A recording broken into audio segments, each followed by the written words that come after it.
pona olongwa fungurume wana bazoloba tenke fungurume okoma kamina okosala combien de temps soki na colonisation honorable président tozalaka na baroute d'évacuation à baminéré c'est la même chose que nous vivons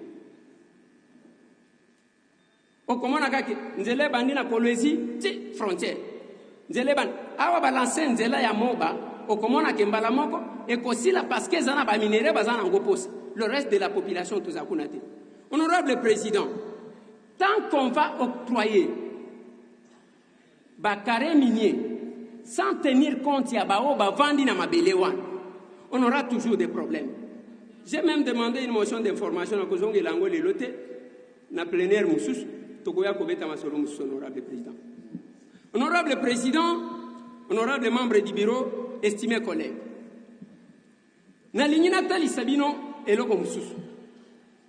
Le ministre a lobby à Wabisonios Tozoyoka. Kezana Bisika Moussous, l'État comme Akate. Et Tozo Monango, normal.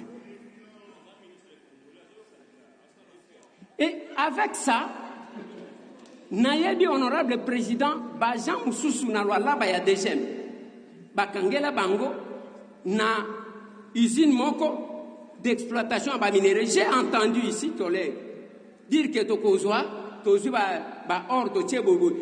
Quand est-ce que nous allons réfléchir pour na Makambouya, ba usine et raffinerie, ya ba minéré na biso? Ça va nous amener à créer en même temps de l'emploi. Honorable président, honorable membre du bureau, estimés collègues,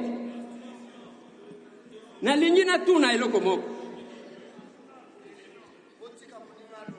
Depuis que ministre Nabiso Azalia a salé biso constat, a salé biso état des lieux, admettons que remaniement est quoi ilobi, ministre Nabiso a cotiqué la bisoni.